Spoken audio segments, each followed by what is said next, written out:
All right, welcome everybody to Hump Day Hangouts. This is episode 403. Let's see, it is the 3rd of August. So this is the first Hump Day Hangouts of August 2022. Thank you for joining us or catching the replay, whatever it might be. Going to get into things. We've got a couple of announcements. We've got something cool coming up Monday of next week. I want to share that. But first of all, I want to say hi to the guys. And then we'll do that and get into the questions. So Chris, going to start off with you. How are things going with you, man? Pretty sweet, as usual here. It's been hot again, surprise August, but been super productive. Yeah, also hit the gym. So like the best part of the gym is like having the air conditioner. I'm always happy about that. Nice. Yeah, here in the U.S., I think it's been pretty hot for everyone. I can't speak for everyone, but I've been up and down the West Coast the last week, and it's just been insanely hot here. So it's nice. It finally cooled off here. I'm in southern Washington, and it's nice to go outside and not be scared of the temperatures anymore. So, yeah, right? It's been pretty wild. So I was out around Mount Rainier for those of you who are familiar with Washington.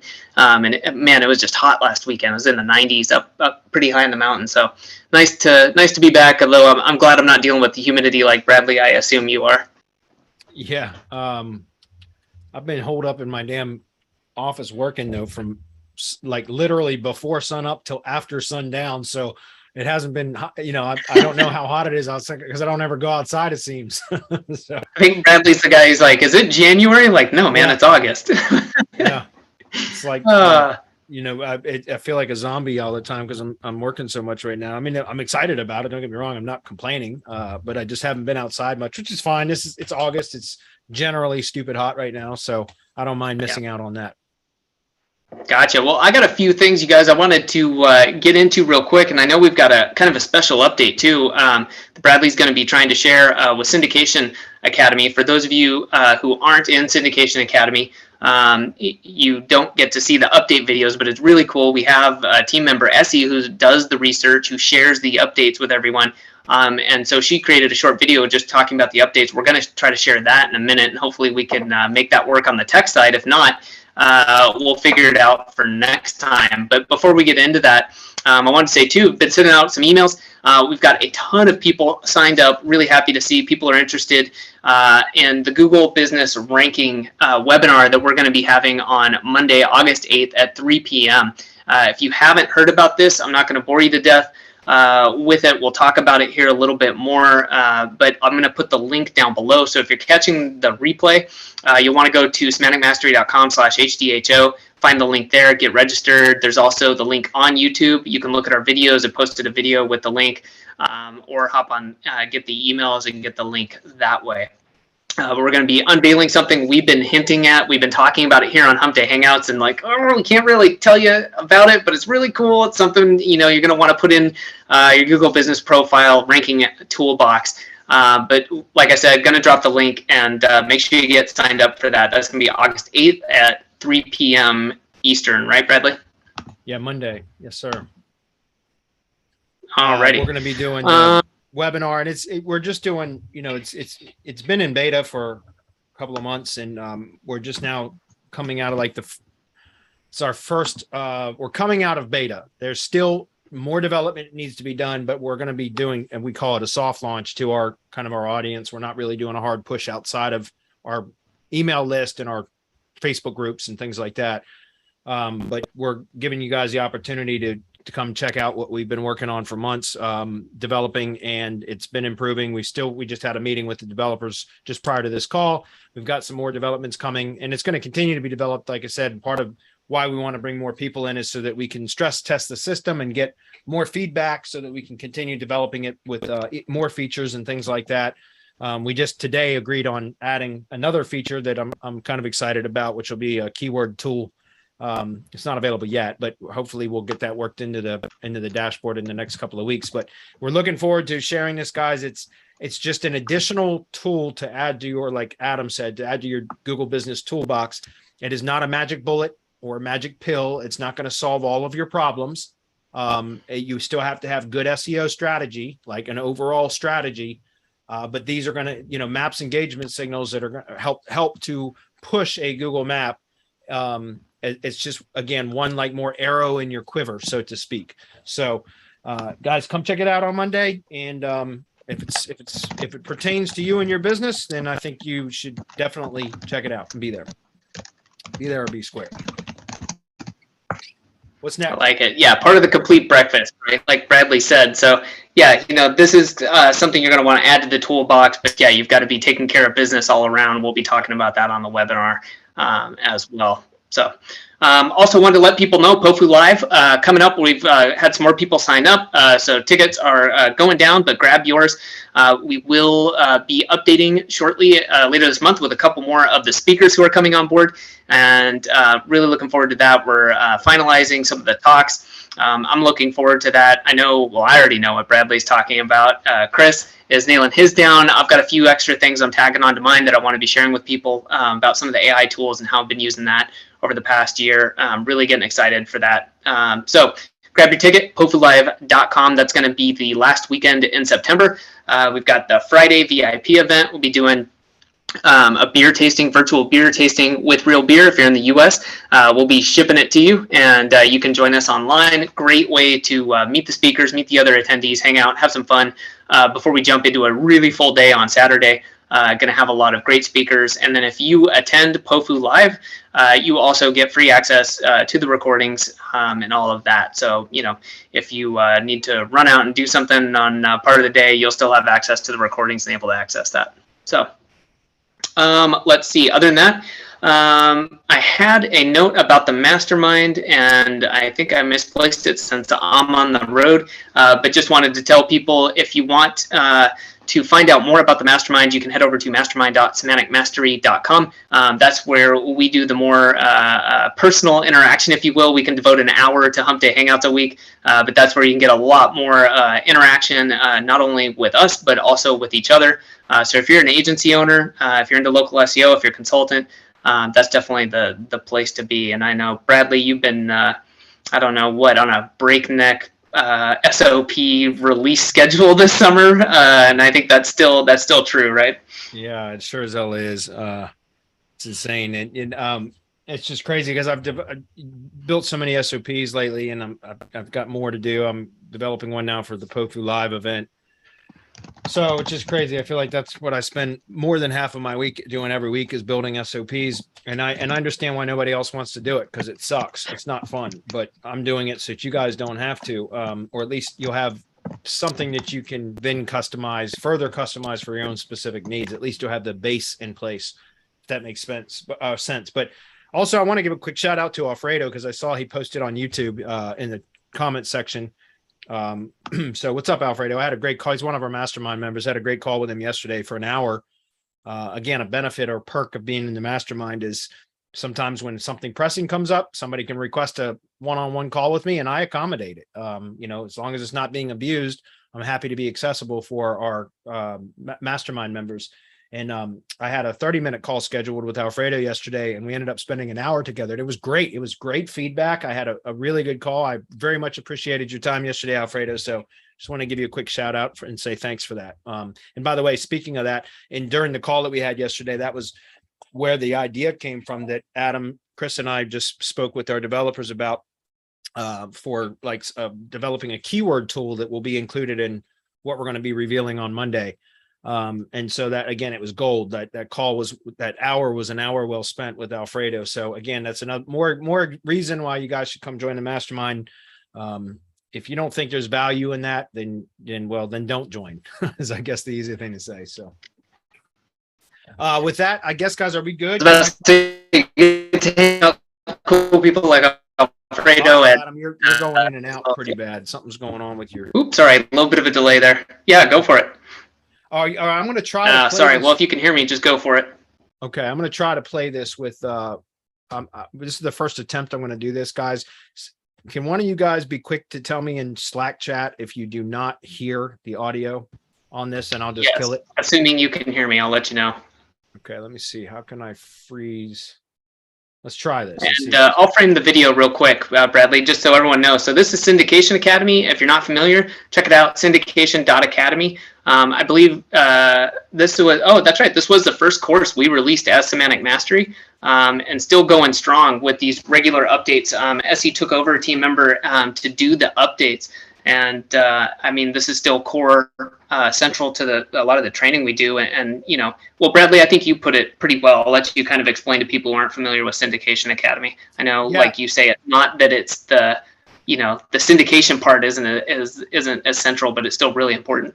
Agreed. Yeah. And that's, as Adam said, that was the product that the first product that we launched to put us like that we came out with back in 2013 or 14. It was called IFTTT SEO Academy, or IFTTT SEO is what it was called at the time. And it was very successful for the first year. It sold really well. And then we did version 2. And it was right when we launched version 2 that we got a cease and desist letter from IFTTT. It said, stop using our brand. And so we had to change the name, and that's when it became Syndication Academy. But that is, you know, it's foundational stuff. We still teach that and still practice that. It's absolutely foundational.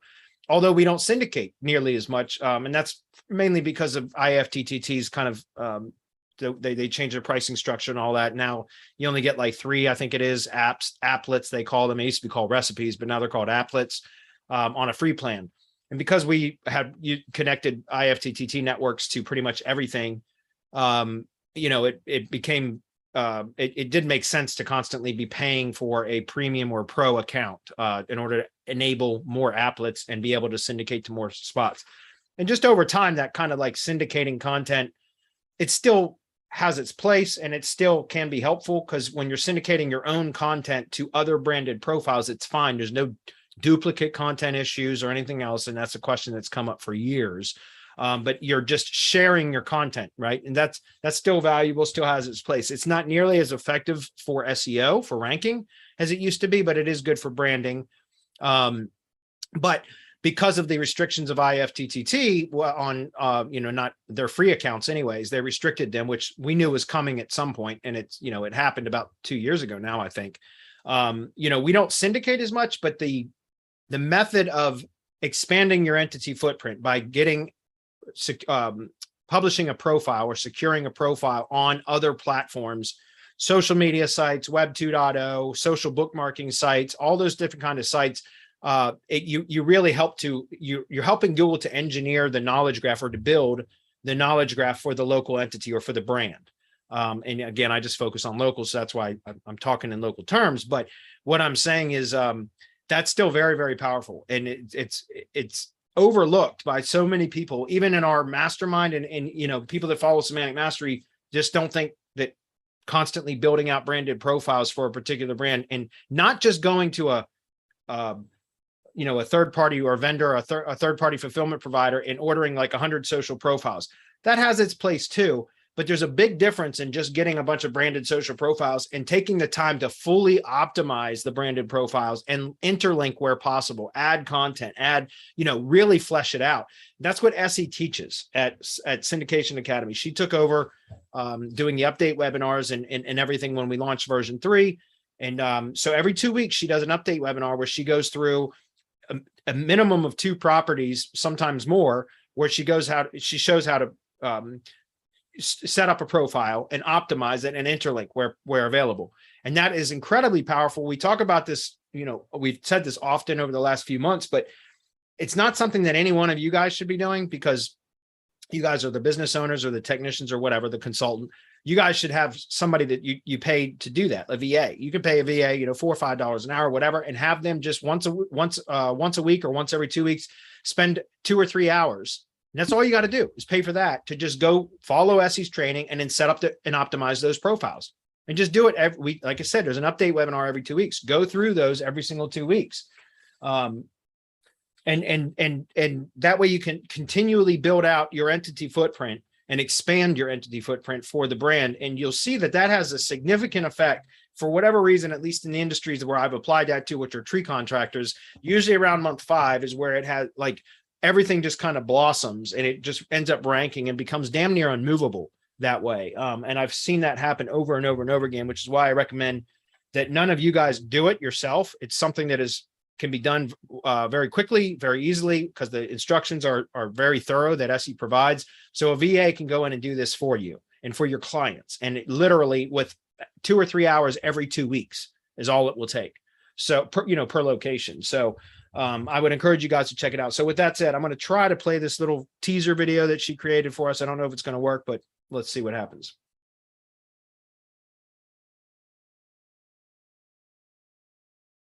Hey everyone, this is Esty from the Syndication Academy 3. I want to notify you about the new update webinar that we just added on the members area. We covered their genius sites, legal sites, and later all powerful sites that you will want to include into your network. And to just find it out, go to the members area and check it out. And tune in on the next update webinar with 2 more sites that we're going to add to the library. See you there. Bye. Cool. Hey, it worked pretty well. Low quiet, but came through all right. All right. Well, I'll have to play with it for next time, see if I can get it to integrate a little bit better. But we tried. We'll try it again next time. Thank you, Essie, for preparing that video. We appreciate that. So, okay. Well, can we move into questions? Let's do it. All right. Let me close down all my windows. I got 18,000 tabs open in 4 different browsers. So let me grab the screen. Okay. You guys are seeing my screen, correct? Yes. All right. If we had more time prior to this today, we had a call go with our developer a little bit longer than I planned. I would have had that video issue sorted better, but I'll get that for next week or in 2 weeks, whenever the next one is. Okay, first question was, hey, SM, a competitor in my county has paid for videos from Fiverr reading his customers' reviews. He then posts these videos on YouTube and embeds on his website. Do you think this is worth doing for social proof and rep management? Or do you think clients will think it's sketchy? I would put a note to say that they are paid actors reading existing customer reviews. No, that's actually, it's a smart idea. But I wouldn't, it is a smart idea, and it does make sense to do that. Video is good content to have, and then reading the reviews, you also get, you're basically like injecting some of the keywords and the sentiment into the Google profile and to for the entity itself. So it's smart to do it, but I would recommend just using David Sprague's rep videos. And why I say that is because I don't know if you're familiar with this, but just go to repvideos.com. This is David Sprague's service. I use this. I've been using this for years. It's a great service. It creates these really nice looking videos from reviews. It makes it super easy to set up set up a schedule even where it will publish one review video per week, for example, or whatever schedule it is you want to set. It will pull in reviews from Google Business, from Yelp, from Facebook. Well, I don't know about Facebook, but from Yelp and Google Business. And I know one other one, I can't remember what it is because I just pull them in from Google Business. But it's really great. It's very inexpensive. I think it's $100 a month, and you get like 25 video credits per month. So you can do 25 videos, review videos, or rep videos, as he calls them, per month. Now, these are like, there's several different, I don't know, like 8 different spokes models and stuff that you can have it automatically randomly select one. So for you don't, whatever, and you can change, you can set different background images, and you can change the calls to action and all kinds of stuff. All that is great. Like I said, I've been using this for years. I highly recommend it. It's a fantastic service, very inexpensive. They make high quality looking videos. And where you can make it different than all the other people that are using rep videos is the review that it pulls in, which it will show like it'll show somebody like an iPad view, essentially, a tablet, somebody holding a tablet, and it will show the review text on the tablet, right, in the middle of the video. And that's like highlighting the review. And by default, the videos like are just have this kind of like, generic voiceover script that's talking about how reviews are important for the business, and we want to showcase our best 5-star reviews. And you can kind of like see that the review on the tablet while that like generic script is being, the voiceover is being read. But you can actually upload an audio file that is of somebody reading that review. So the reason I'm saying that is because the idea that you brought up with whoever it is, your competitor, that's having somebody read reviews, that is more powerful on from an SEO perspective, because it's reading the text of the review, which, you know, also gets transcribed and in closed captions, and Google can understand that. So there's a lot of benefit for having the review text read, right, or spoken, because that helps to add relevancy and, again, sentiment for the business. So it helps to that's more powerful than just the video content that Rep Videos will create, which is high quality, good looking videos, but it's the same kind of scripting over and over and over again. So the voiceover, there are some variations, but they're very slight variations. So, but when you add the more manual component of uploading an MP3 audio file of the review text being read by yourself or by a voiceover talent from Fiverr, for example, now you're getting the best of both worlds, right? You're getting the high quality, nice looking videos that Rep Videos creates, plus the benefit of having the actual review text read as part of the audio track. Does that make sense? So Rep Videos, I highly recommend it, but then I would for the quality of the videos, the ease in which you can create the videos, the only thing that I would do is modify the process to include a manual MP3 upload that is the script, the reading of the review text, so that it becomes an actual audible reading of the review, as opposed to just showing it or displaying it in the video. Does that make sense? So that's what I would suggest doing. And I've actually tested that. It's been probably 4 or 5 years since I've done that, but I've tested that in the past. For a period of time, every Rep video that I did for clients, we would include the audio file. In a lot of the cases, I just read it myself. I hired voiceover talent from Fiverr to do it before, but I've done so many freaking training videos over the years and everything else. I was like, why am I paying somebody else to do this? I can read this in about 15 seconds, so I ended up just doing the voiceovers myself for a while, and I don't do that anymore. I don't have the bandwidth for that. But if that's something that you're considering doing, instead of just paying Fiverr people to like, and again, I think that's a little bit weird. It can work for sure, but you could use these videos and then just have a voiceover read them. And in fact, there are a lot of apps, like on AppSumo, for example, that are text to speech apps, where you can plug in the review text and it will spit out the audio MP3 file of the review text being spoken, right? So that's something else that, instead of having to hire voiceover talent or do it yourself, you can just use like one of those apps that do text to speech, and then just upload, a spreadsheet with all the review text, and it will spit out MP3 file after MP3 file with each one of the review text being read or spoken. And then you can upload those into the Rep Videos. That's what I would suggest. I think, like I said, it's $100 and you get like 25 credits per month or something like that. So very, very inexpensive, a really good service. I highly recommend it. I've been using Rep Videos for years, and it's I still use them today. No kidding. There's no question I use them. It's a good question. All right, next one is, hey guys, I bought an expired domain that Majestic says is business category to use as a tier 3 link for a local client. Is it okay to put industry specific content on this tier 3 site, even though the domain category is only just business with no subcategory? What type of content is best for a domain like this?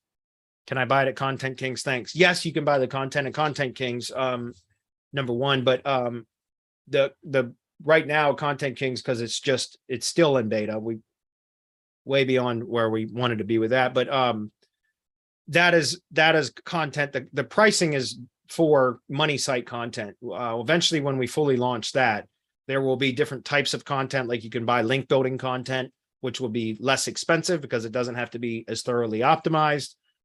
So, tuned, that's a better term for it, because we use a bunch of SEO tuning tools.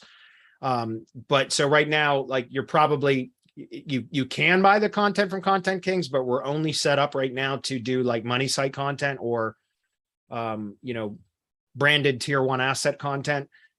I wouldn't recommend, certainly you can, but you'd be paying more for really well-developed content at tier 3 that isn't really necessary at tier 3, if that makes sense. So can you okay, here's the thing that I want to specify, guys. I've talked about this in various formats, but you got to think of like trust flow categories when like you would a funnel and or keywords, like what top of funnel keywords, middle of funnel keywords, and bottom of funnel keywords, right? So top of funnel keywords are keywords that would be like informational queries, informational search queries, people that are looking to gather information, but they're nowhere, they're not even thinking about making a purchase yet. But middle of funnel keywords would be somewhere in the middle between informational search queries and transactional or commercial queries, queries with commercial intent, meaning keywords with buyer intent. So a keyword with buyer intent would be like tree removal company near me, right? So again, bringing it back to tree service stuff, tree removal company near me is a bottom of funnel keyword. That is a transactional keyword or a keyword with commercial intent. In other words, somebody looking for a tree service company because they got a problem that they need. So that's a bottom of funnel type keyword. A top of funnel type keyword is like tree removal, right? Or tree care or something like that, where they might just be looking about or, for information about like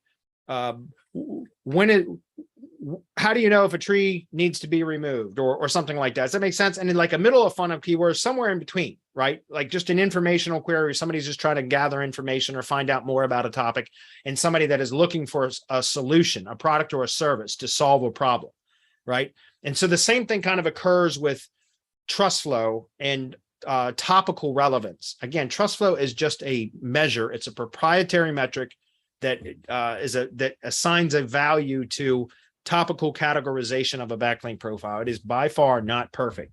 There are definitely issues with that as well, but it's a fairly good indicator of what the topical relevance is of a backlink profile for a website. So what I'm saying is, with using the same kind of like funnel analogy, if at tier 1, so whatever's linking directly to your money site or your other tier 0 assets, as I would call the Google Business Website and the Google Map, the 3 tier 0 assets, that you always want to be in the most appropriate, most specific, relevant topical trust flow category, right? But at tier 2, you can broaden it up a little bit. So again, back to the tree service example. At tree service, there are 3 topical trust flow categories that are a perfect match for a tree service contractor: business, agriculture, and forestry. So that's the subcategory. Business, construction, and maintenance, or home/gardening. Those 3 are the most, and home/gardening is a little bit to a lesser degree of a perfect match. But any one of those 3 categories are appropriate at tier 1. At tier 2, we can broaden it up a bit. And so that would be like middle of funnel, right? Back to that analogy.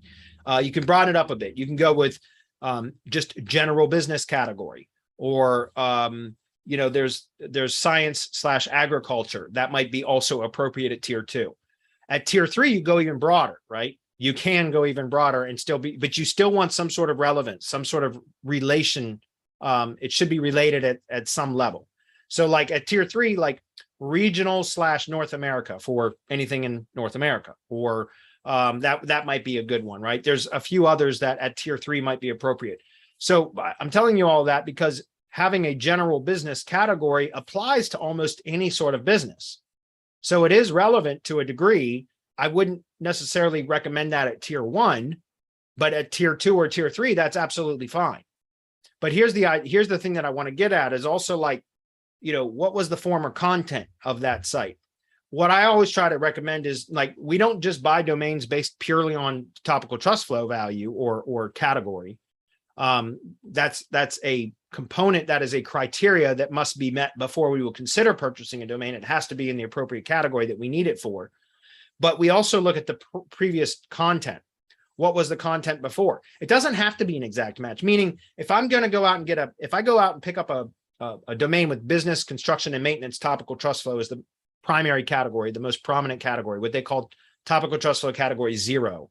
In business, construction, and maintenance, does it have to be the former content? Did it have to be in the tree service industry if I'm going to use it for a tree service link, a backlink to one of my tree service sites or client sites? No, it doesn't, because we're going to put new content on that site that's going to be optimized for tree service stuff. But it should be, the former content should have been at least in a relatable category, which would mean like some sort of home improvement or some sort of home service contracting type of business. It could have been, if it was a landscaper site, well, that's a really close match. So that's perfect. But what if it was an HVAC site or a roofer website or a blog, for a deck builder or something. I'm just pulling stuff out of the air here, guys. But what I'm saying is those are still somewhat related. So it doesn't have to be an exact match, but it should be closely related. What we don't want to do is find a website, a domain that was selling athletic shoes online that happens to have its topical trust flow category in business construction and maintenance because somebody with a very powerful link in the business construction and maintenance category happened to link to this site. And that's why the topical trust flow is business construction and maintenance. But the former content was about athletic shoes. Does that make sense? Like that is, even though the topical trust flow category would be appropriate, the former content was not. So it's not like, in my opinion, that's not a good match for picking up for that type of a domain, like as a rebuild, as I call them. Because again, even though we're going to publish new content onto that, the former, like the history of that domain was nothing relevant at all. And it was funny because I had a sales call with a potential link building client earlier this week. And there was a question that he raised about like, well, isn't it a red flag? I've heard in forums or whatever, other groups that if you buy a domain and then publish new content and you have your links placed in the content immediately, like that's a red flag. Well, that's true under the way that most people for the last many years have been purchasing and building PBNs, because don't think about this, guys. Just about every PBN sort of training that you've ever probably been exposed to, they always teach about buying on traditional metrics, as I call it. So MOZ, PA, and DA metrics, or AHS, UR, and DR metrics. Like that's it. Like they like, doesn't matter what the topics were, what the previous topic content was, anything else. You just go to domain auction and you hunt down domains that have super high metrics, and that's what you buy. You buy them you bid on these stupid domains that you're going to, get into a bidding war with because the metrics are high. Whatever the topic was, be damned. It doesn't matter, right? It doesn't matter. You're buying the domain on traditional metrics, which I think are worthless now. But my point is like, and then you go out and publish whatever content it is that you're going to need for the PBN, which is in most cases, PBNs are generally going to be general content. They're going to have multiple types of topics on so that you can get more mileage out of that domain that you just spent $600 on at auction or whatever it is. Does that make sense? So it makes sense to, if you're buying a domain purely based on metrics and you're going to completely change the topical category of it, or you're going to put multiple topics on that domain and then immediately start outlinking and publishing posts with one outbound link that's always to a money site, that kind of stuff, that is absolutely a red flag. But when you're buying a domain that was in a similar industry and you're going to put similar content on it, and you're not going to build and put, 18,000 posts in the next month on it, all with, one outbound link to a money asset, then that doesn't raise a red flag. Does that make sense? Because again, it's completely different the way that you're kind of rebuilding that site, right? And that's why I'm saying, like, I've not experienced a single issue from that. And we've been doing this for 8 months now. Now, again, knock on wood, Google, it could change today. It could change tomorrow. Who knows? But what I'm saying is, because we're going to great lengths to make sure that the domains that we pick up we're in related, either 100% relevant or at least in a related category, right? And then we're going to publish new content on it. And it's going to be specific to, like, all the content that's going to get published on that domain is going to be about one specific topic, instead of 18 general topics, so that we can, squeeze a whole bunch of juice out of that one domain that we just spent too much money on at auction because we purchased traditional metrics that, in my opinion, are freaking useless. Does that make sense? It should be about relevance. And as long as you're building new content on that site that is relevant or related, then it shouldn't be an issue. And I've not experienced that in 8 months, is what I'm saying. So, to answer your question, business is, look, what I would look at is what was the former content. And yeah, remember, those rules don't have to be, you don't have to follow those rules exactly the further back you get. So at tier 3, you can get away with a lot more non-relevant circumstances. In other words, a domain that perhaps wasn't as relevant, or the former content wasn't, because that's way out at tier 3. Does that make sense? At tier 1, only the most relevant, most appropriate topical trust flow categories, period. End of story. No question. That's non-negotiable, in my opinion. At tier 2, you can be a little bit more lax about that. And at tier 3, even more so. but I still am going to harp away at topical relevance being the primary factor that you should consider for all of this. Okay. That was a good question as well. Next one. Hey guys, I took on a new SEO client and got a drive stack for them. Thinking to now order some pbns to power up the gsite. What vendors would you suggest? And anchor text also. Is it okay to send all links to the gsite homepage, or would you also send links to the sheet and to the other files? Okay. I mean, yeah, gsite can take on any kind of, because it's a Google property, just like Blogger can. You can throw anything you want at that.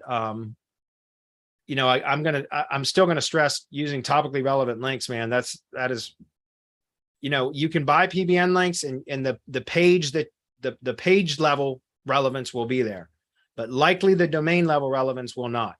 Let me give you guys an example. We got a little bit of time. There's not a whole lot of questions. So let me just go through this. This is one of my, well, here, it's right here. This is one of my favorite tools. It's super, super expensive, but Eric Lancheres, he just knocked it out of the park with this tool. It's called on-page.ai. I love this tool.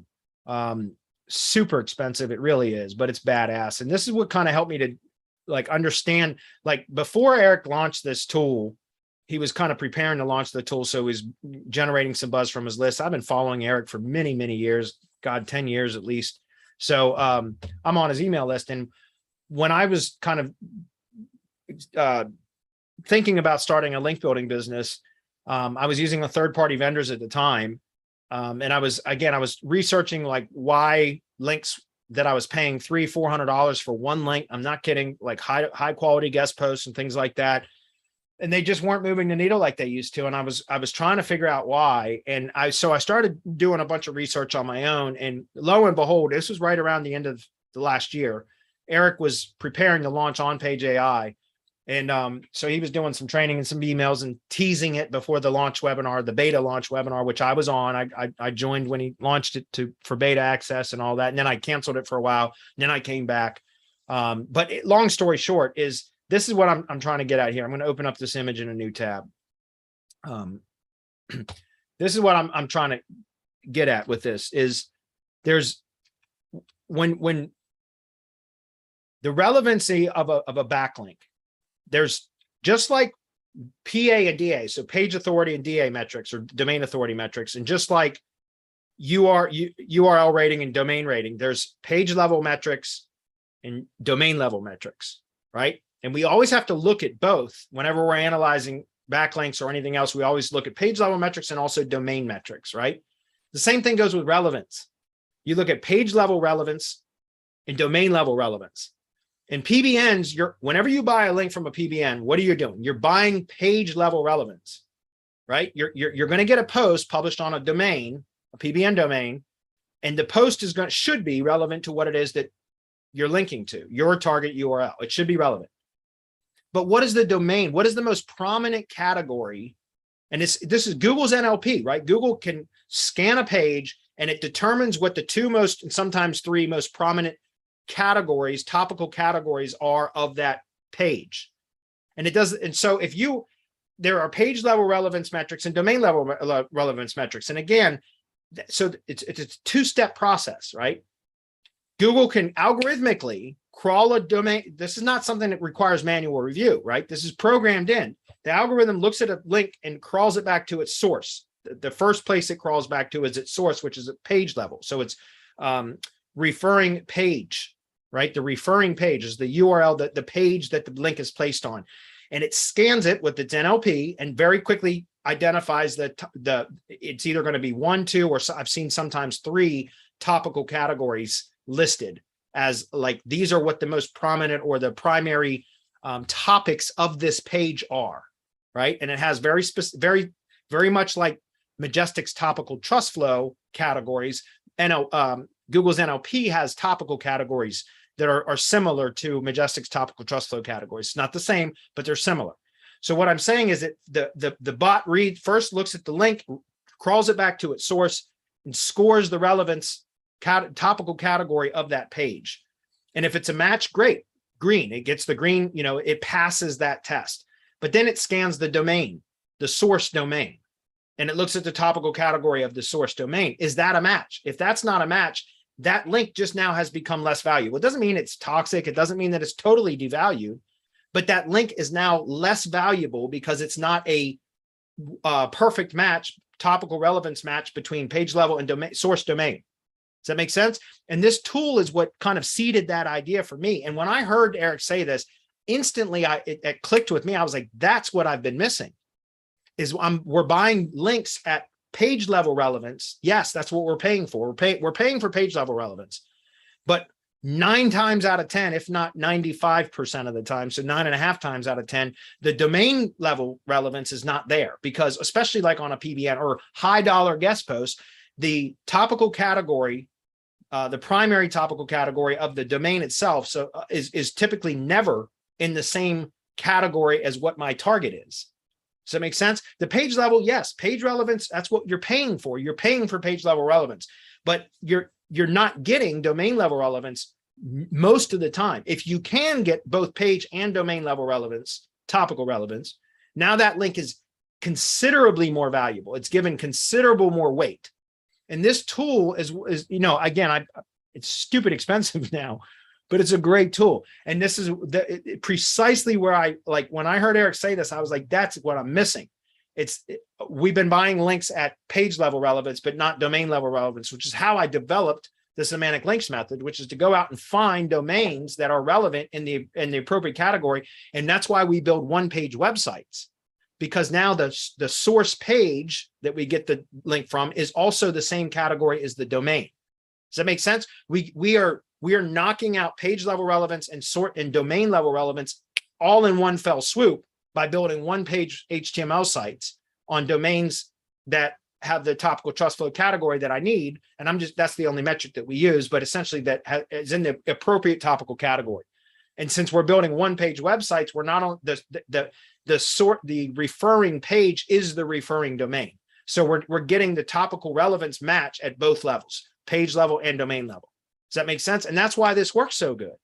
So that's why I say, if you're going to buy, yes, you can hammer away at a gsite with even bulk spam if you want, but that's not really going to help us nearly as much. And that's, again, why for years at Semantic Mastery, all we taught was bulk spamming the SEO shield, which is the gsite, the drive stack, ID page, press advantage organization page, syndication network properties, all of that stuff. We would just bulk spam, and it worked for a long time.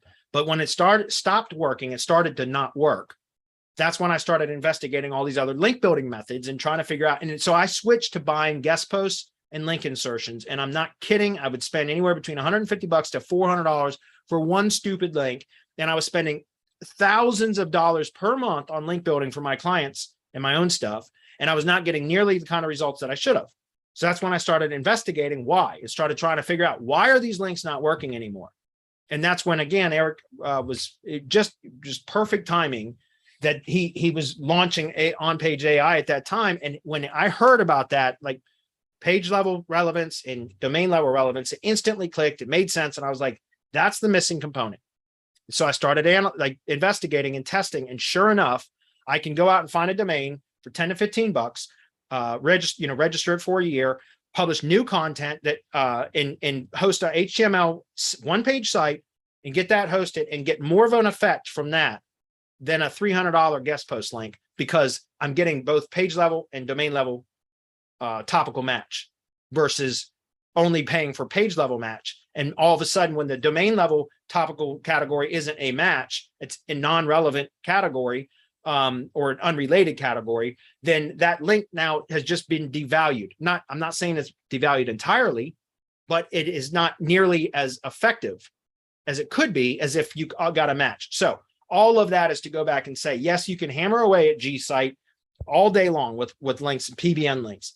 But if you're going to buy PBN links, try to get links from topically relevant sources, not just at the page level, but at the domain level. And good luck, because that's very difficult to find. There are some providers on Legit and now Vetted. Vetted is Vasco's new platform. I'm listed on there. There are people that are selling niche relevant links, and yeah, the page is going to be relevant for sure. And a lot of the content on those domains are going to be in somewhat related categories, but they're still fairly broad. And that's why, like, part of what I've been doing, I started building some blog sites as well, but mine are keyword clustered around one specific keyword, meaning every single post on that site is about one very specific keyword with the appropriate topic, because I'm only buying and building them on domains that I've hand selected, that I've gone out and searched for myself, with the appropriate topical trust flow category. With the former content was relate, if not exactly what it needs to be, at least in a related category. And then I'm publishing sites that are, have 40, 50, 60 posts on them that are completely about one keyword, right? Or one topic, really, but even more so kind of narrowed in on even a particular keyword with like a subtopic within a topic. And that way, every one of the links coming from there are going to be at the page level 100% relevant and at the domain level 100% relevant. Does that make sense? So, I mean, I'm not here to pitch you on my link building services, but I'm going to tell you, you're going to get better results if you're getting links from topically relevant sources, both at the page level and domain level. So if you're going to spend money, you might as well spend money on links that are going to be more effective. So that's my pitch. But, other than that, you can still hammer away at that. There are a couple of good providers of PBN links that are relevant to a degree, not as much as I would like them to be, which is precisely why I stopped using them. I think probably one of the best providers that I would recommend besides my own link building service, and again, I'm not here to self-serve today, I want to be helpful, is Ahmed Abraham. He's on Legit. He's also now on Vetted. He's got some pretty decent, some pretty good PBN sites that are fairly niche relevant. They're again, not as relevant as I would like them to be, but I have used his in the past. Before I started my own link building business, I've used his services quite a bit. And again, that's Ahmed Abraham. He's on Legit. He's also on Vetted. So I would encourage you, if you're going to check it out. But, I can sell you, and again, this is not for me to pitch you on services. I'm just trying to tell you, find relevant link providers, topically relevant link sources, period. Okay. Hopefully that makes sense. Bulk spam still works for that stuff too, but I wouldn't do it. I don't do bulk spam anymore at all, just because it just requires so much additional link building to just keep it for it to continue to be effective. I just don't do it anymore. So, and you have to do so much of it. All right, next one. When rebuilding expired domains to use as an iframe for a tier 1 Cloudstack page, is it necessary to host the expired domain through a cloud host like Cloudboss via S3, as Bradley demonstrated, or can I host it on my standard hosting platform where I have other domains already? Yeah, you can. You can host it on your like an existing host that you have. That's fine. But keep in mind, you want, if you're going to do a lot of that, you need IP diversity. That's the problem with having a single web host, like, WPX or whatever. That's the WordPress host that I use, WPX. Love it. Terry Kyle owns that. He's the same guy that owns Cloudboss. Terry Kyle's a legend in the SEO industry, for those of you who have been around for a minute. So the point that I'm trying to make is, if you have whatever your host, I don't care if it's HostGator, God forbid, God help you all if you're using something like HostGator, but if you are, you can host those HTML pages there, but you're not going to have IP diversity. They're all going to be the same IP. Now you can integrate with Cloudflare, and now you're going to get an IP that is used by millions of other websites, or, each Cloudflare account you get is going to give you, if you set up multiple Cloudflare accounts with different email addresses, then you're generally going to get different name servers, which are different IP blocks or ranges within Cloudflare. The idea about using Cloudflare, though, is you're hiding by using their reverse proxies, their IPs, essentially. You're hiding in the middle of a big crowd. There are millions of websites hosted on IPs, Cloudflare IPs, right? Because there's millions of websites using Cloudflare. So that's actually good, because you're hiding in the middle of a crowd. So you can integrate a traditional regular host, which is going to be one IP, with various Cloudflare accounts and get IP diversity that way. Does that make sense? But the reason why that I talk about using Cloudboss, which is, again, Terry Kyle's product, smshort.link /Cloudboss, just to show you, smshort.link /Cloudboss. All right. So why I like this is because for $50 a month, you get 100 HTML. Well, you get 100 slots in rack space. So you can host 100 HTML sites in rack space for $49 per month. Does that make sense? So is that 50 cents per HTML site per month? It's very inexpensive. I'm on the 500 site account now, and I'm probably going to have to get another account because we're approaching that already. But I also like this because but with Rackspace, you only get 5 IPs. There's 5 data centers, but Rackspace integrates, it's automatic. You don't have to do this. Rackspace is integrated with Akamai, which is very similar to Cloudflare. It's not the same, but it's similar. I think it's called Akamai right here. Yeah, it's this right here. It's like Cloudflare. It's not the same. You don't have to do any of this. This is automatically integrated with Rackspace and Cloudboss. So there is similar to Cloudflare in that there are IP blocks that Akamai uses. So you get 5 data centers within Rackspace. There's a 6th data center in the UK, but you have to have a separate UK account for that. So my point is you get some IP diversity with just Rackspace alone using Cloudboss. But then it also integrates with Amazon S3, and Amazon S3 has 16 data centers. That's 16 unique IPs. And Amazon S3 integrates with Cloudflare. Rackspace does not.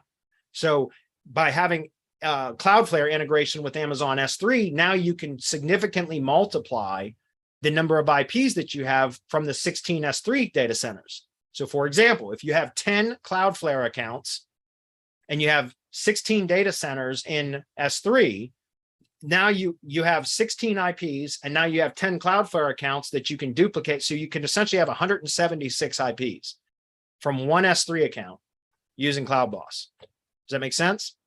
So it's, again, 10 Cloudflare accounts, one S3 account can give you 176 IPs. So it's why I like to use Cloudboss, because it's very inexpensive. If you're going to be doing this kind of link building, guys, come join the mastermind where I teach exactly how to do all of this. Like, it's crazy. I teach exactly what I do in my link building business to our mastermind members. And then 80% of the time they say, oh, that's awesome. Will you build my links for me? Yes, I will. So, but if you want to learn how to do all that, again, that's what the mastermind is for. So, and I teach everything there. So, all right, we're almost done, guys. Sorry, let me get back. That was a good question as well. But IP diversity is still important. It's not as important as it was 5 years ago because of things like Cloudflare and because of Amazon's proliferation, like just taking over the web. But it is still important to have IP. You don't want, 10 redirects coming from the same IP to your money site, right? Especially to your money site. Like, you don't want to do that. And again, I also don't recommend doing redirects or meta refreshes directly to your money site. You can do it to cloud pages, to cloud stacks or cloud stack pages all day long. That's fine. But I do not like to do a bunch of redirects to a money site because that raises a red flag. Okay, it's unnatural. Jim, I saw this earlier. What's up, Jim? You've been following us for a long, long time, man. Thanks. He says, and I'm done. I found the correct form for this. Please ignore the above to accept congrats and thanks part. Well, you're welcome, Jim. I'm glad I could be of help today. Thanks, man. Next one, Jolly Local says, hey, SM team, I found a few good expired domains in the proper topical trust flow category. Now it's time to build them out to link back to the money site, which is a local biz. My question is, what does a typical build out for these expired domains consist of in regards to content? And how many times are you linking back to the money site from that content? Thanks. One time. We build. So what we do is for the single page HTML sites is we publish roughly 1,000-word articles. Sometimes it's a little bit less, but and that's just a number I pulled out of my ass, so to speak. Like usually 1,000-word article is pretty well developed article. Sometimes it can be more, sometimes it can be a little bit less. But what we do is, like, my content team that does the link building content, they know that their target is to hit about 1,000 words. I tell them, plus or minus 5% or so is fine, or excuse me, 10%. So they can go to 900 or 1,100 words. But I tell them, like, the goal is to try to hit 1,000 words, and that's just what we do. And so we just. It's not the same kind of content that we publish on a money site. Okay, that's different. That's going to be much more thoroughly developed. The content that we use for link building content, we will develop an outline first. We'll use either phrase or outranking, mostly outranking for that to develop the so outranking.io to develop the outline, and then we just use Jasper to flesh it out, because Jasper, I hear people complain about Jasper doesn't like it. It spits out garbage. If you're not directing Jasper properly, it will spit out garbage. But if you have a really well-developed outline, that's like Jasper can flesh an outline out with content very quickly. the time is spent on the outline, not the draft, not the content. I don't know if that makes sense, but so my team develops the outline with, I think, mostly outranking now. They're doing the outline, and then we use Jasper to flesh it out because it's so fast. It will flesh it out very, very quickly. And that's what we end up publishing. So roughly 1,000-word article that's optimized for what it's going to be linking to. And we link out one time to the money site. That's it. We also link to the Google business website and the Google map, or do a Google map embed for the business if it's a local project, which, 98% of the projects that I manage are local projects. I do have a couple of non-local projects now, but very few. So we link out to the money site one time, the Google business website, either an anchor text link or an embed. And then we do most of the time a Google map embed. Occasionally we'll do a anchor text link to the Google map URL too, but very rarely. I don't like to build links to the CID map URL. We will build links to the map share URL. Well, that doesn't push link equity. Why would you waste a link on that? Because it's natural looking. That's why. Not only that, but I send click-through activity through tier 1 rebuilds, and Google expects to see clicks on the Google map share URL, not the CID URL. Nobody knows how to even get that URL but SEOs, if that makes sense. So that's what I talk about. 1,000 words roughly article. It doesn't have to be that. That's just a number that I pulled out of the air when I was developing the instructions for my team. What's important is the article is relevant. It's written well or reads well, because if it's an AI tool, it's not really written, but it reads well and it's topically relevant. That's what matters, not the word count.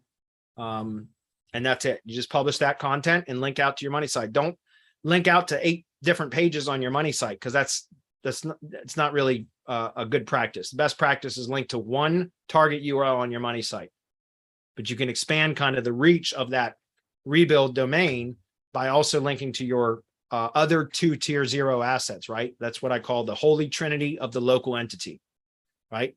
Money site, Google business website, Google map. Okay. Next question, are language specific subdomains the best way to go for ranking in multiple languages, or is there a way to get translations indexed and ranked? Thanks for the SEO battle plan and all the extras that come with it. Gracias. Yeah, I don't know, because I've never done anything outside of English language stuff. I honestly can't answer that. I don't know. I would just be guessing. I'm sorry, Padre. I can't give you an answer on that, because I would just be speculating. I don't know. I've never done any projects outside of English projects, so I don't know. 2 of my former partners would have been able to answer that better than I, but they're no longer with us, so I can't really answer that. From what I understand, yeah, and again, I would just be guessing. I can't answer that one. Sorry about that. The next one is confident user says, in terms of tiered link building, is it ideal to link from inner pages or blog posts on a tier 1 asset? For example, a blog post on Blogger to a blog post on the money site. Also, to power up tier 1 properties, is it ideal to link to those blog inner pages on, say, Blogger, or just to the domain URL? Thanks. Okay, that's a really good question. Yes, you should. Yes, it makes sense to also link from within posts. But remember, if you're going to publish a post on Blogger, for example, it's going to show up on the homepage of, well, it depends on how you set it up, but generally the blog roll is on the homepage of the Blogger. So when you publish a post, there's going to be a post URL, but it's also on the homepage, right? So that post is available on 2 URLs, the post URL, the long URL, but also on the homepage. So, but eventually, if you keep publishing posts, that's going to paginate, right? It's going to roll off the first page, and then it's only going to be either on an an inner page, like, blog page 2, or the page URL, the post URL itself. That's always so. Yes, whenever you're going to publish a post on one of those sites, it's going to have its own post URL, but then also most of the time, it's going to be on the homepage as well. So you really get both, at least temporarily, right? As far as when building links to those, yeah, it makes sense to build links to the profile URL, so the homepage URL, as well as to the inner pages, right?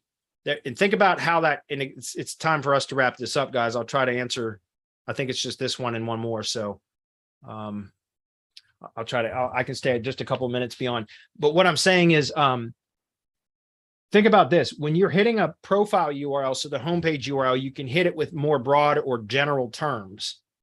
But at a post level, you can hit the post URL, so build links to the post itself on the, like Blogger, for example, with more specific keywords that are specific to the topic of that post, right? Whereas to the homepage, you can be a little bit more general.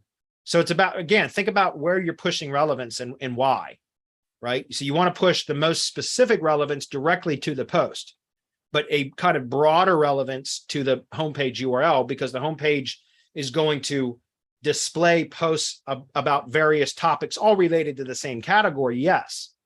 But what does that make sense? Like the homepage URL, you want to have kind of more broader terms that are going to apply, that are going to be relevant to all the posts that get published on the homepage URL.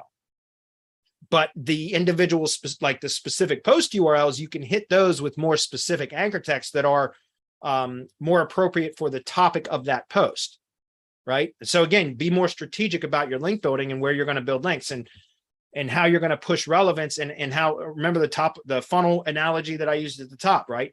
Informational queries at the top of funnel, bottom of funnel is transactional queries. So think about that as well. Think when pushing relevance, that same kind of method. Hopefully that makes sense.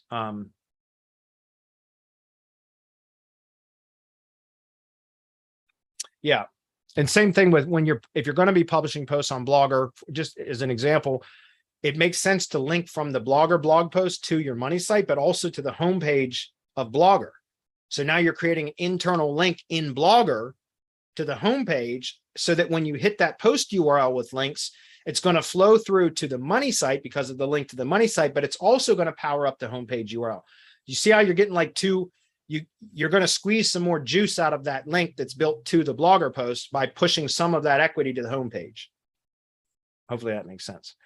Insurance client homepage is ranking in one city for multiple main insurance search terms, but now we are opening new offices. Should I build individual sites per location or restructure the whole site and lose rankings for a while because we will have to change the homepage key phrase to be more generic and lose all the rankings? Or should I also build new socials and web 2s for each location? Well, you can still have the homepage URL optimized for one location. I've seen that before. And then you would just create internal location pages as inner pages of the money site for the other locations. You can do that. The home page can still be optimized for the original primary location. And then you would just create inner location pages for each one of the subsequent locations that you add. And that way you wouldn't lose any of your rankings from the original location because you wouldn't have to restructure everything. I've seen that. I mean, I've seen that several, many times, and that's fine. That's what I would do. I would just leave sleeping dogs lie. You know what I mean? Don't poke the bear, so to speak. I would probably leave the homepage as it is, optimized for one particular location. And then, that at least with the very little bit of context I have from your question, that's what I would suggest. I'd certainly have to analyze a little bit further to give you like the best answer, but I've seen that before. So I many times. So I wouldn't worry about that. I know we're a little bit over, guys. Sorry, I'm almost done. Should I also build all new socials and web 2s for each location? No, it's not necessary. I've said this before. I always like to just do one, like build brand for multi-location businesses. I like to build branded assets. That's it. Then I'll use those same branded assets because they apply to all locations. And then what I find is if there are particular locations that aren't responding as well to the other SEO things that I'm doing, then it might make sense at that point to build location specific branded profiles for that location, right? Because it gives a little bit more push because it's a little bit more relevant, geographically relevant, if that makes sense. Topically, it's going to be the same, but there's going to be a little bit more local or geographic relevance by having location specific branded profiles. But I only do that when needed after I know whether the main branded profiles are in certain locations that aren't responding as well. That's when I'll go out and add location specific branded profiles. Got it. So is the content on these expired domains are just one page sites that link to the holy trinity of local entities? Yes, you got it. That is correct. If you have time for one more, well, If you guys, is there a way to include robots.txt files directly in the Cloudstack, or are you solely doing this through Cloudboss on the rebuild sites that you meta refresh? That's a great question to ask Jesper. You can add robots.txt files to the bucket that it's hosted on, but I don't know that you can do that through Yax. You'd have to log into like each individual cloud host and upload that robots.txt file.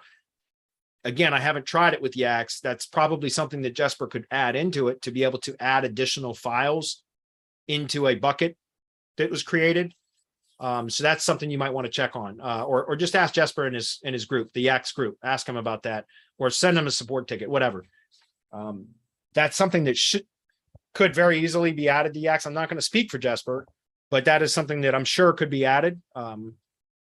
Otherwise, you just have to go log into the cloud storage account like you did when you set it up originally to get your API access keys and all that stuff, and then upload the robots.txt file there. Of course, that's not the ideal way. It would be better to be able to just upload an additional file to that bucket with Yax, but I don't know that that's available. But it probably could be made so if enough of us were to request that. All right. What is the best practice to use for gsite after it is built out? Link building and add to it. Mirror content mirroring or theme mirroring, mirror the silo structure on your money site, add content to it, and then link building to it. That's pretty much all that you need to do. We talk about that in the mastermind as well. So we went almost, well, 5 minutes over. Thanks, Chris, for hanging out. We'll see you guys. No problem, man.